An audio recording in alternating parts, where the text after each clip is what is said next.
കേരളത്തിൽ ബീഫ് ക്ഷാമം രൂക്ഷം. അതിർത്തി കടന്നുള്ള കന്നുകാലി വരവ് ഇപ്പോൾ തീർത്തും കുറഞ്ഞ അവസ്ഥയാണ്. ഇതാണ് ക്ഷാമത്തിന് കാരണം.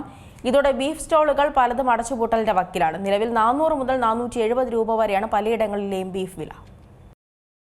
കേരളത്തിലേക്കുള്ള മാടുകളുടെ വരവ് നിലച്ചു. അതോടെ ബീഫ് വിപണി വലിയ പ്രതിസന്ധിയിലാണിപ്പോൾ.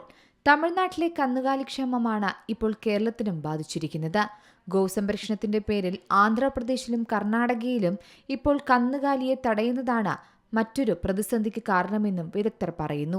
ഈ സാഹചര്യം കേരളത്തിൽ മാത്രമല്ല, തമിഴ്നാട്ടിലെ മൊത്ത വിപണിയെയും പ്രതിസന്ധിയിലാക്കിയിട്ടുണ്ടെന്നാണ് പറയുന്നത്. കേരളത്തിലേക്ക് സാധാരണയായി 1.5 ലക്ഷം കന്നുകാലികളായിരുന്നു എത്തിയിരുന്നത്. എന്നാൽ ഇപ്പോൾ 6000-ൽ താഴെ മാത്രമാണ് എത്തുന്നതെന്നും വ്യാപാരികൾ പറയുന്നു. അതിനാൽ തന്നെ ബീഫ് ക്ഷാമത്തെ തുടർന്ന് ഇറച്ചിക്കടകൾ വലിയ പ്രതിസന്ധിയാണ് നേരിടുന്നത്. പല ഇറച്ചിക്കടകളും ഇപ്പോൾ അനിശ്ചിതത്വത്തിലേക്ക് കടന്നതോടെ അടച്ചിടേണ്ട വക്കിലെത്തിയെന്നും പറയുന്നു. വ്യാപാരികളുടെ തീരുമാനം കടുക്കുന്ന സ്ഥിതിയാണ് ഓരോ ദിവസവും കാണുന്നത്.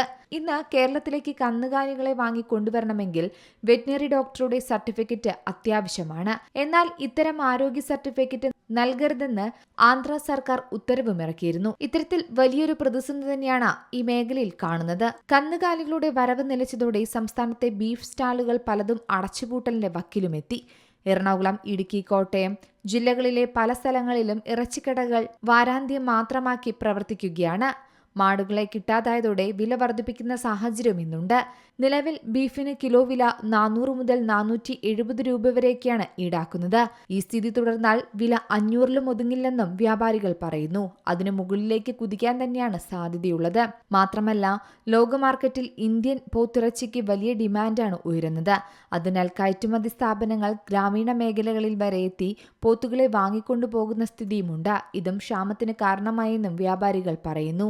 ഇന്ത്യ ലോകത്ത് ബീഫിന്റെ ആഭ്യന്തര ഉപയോഗത്തിൽ 5-ാം സ്ഥാനത്താണുള്ളത്. ആദ്യ 3 സ്ഥാനങ്ങളിൽ അമേരിക്ക, ചൈന, ബ്രസീൽ എന്നീ രാജ്യങ്ങളാണുള്ളത്. ബീഫ് കയറ്റുമതിയിലാകട്ടെ 2-ാം സ്ഥാനത്തും ഇന്ത്യയുണ്ട്.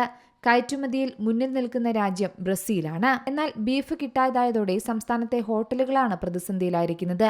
ബീഫുമായി ബന്ധപ്പെട്ട വിഭവങ്ങളാണ് പല ഹോട്ടലുകളിലെയും പ്രധാന മെനു. എന്നാൽ ഇത്തരമൊരു സാഹചര്യം കച്ചവടത്തെ ബാധിക്കുമെന്നും ഹോട്ടലുടമകളും പറയുന്നുണ്ട്. കോഴിയിറച്ചി, മീൻ എന്നിവയുടെ വില കുത്തനെ ഉയരാനും ബീഫിന്റെ ലഭ്യതക്കുറവ് വഴിയൊരുക്കുമെന്നാണ് കണക്കുകൂട്ടൽ.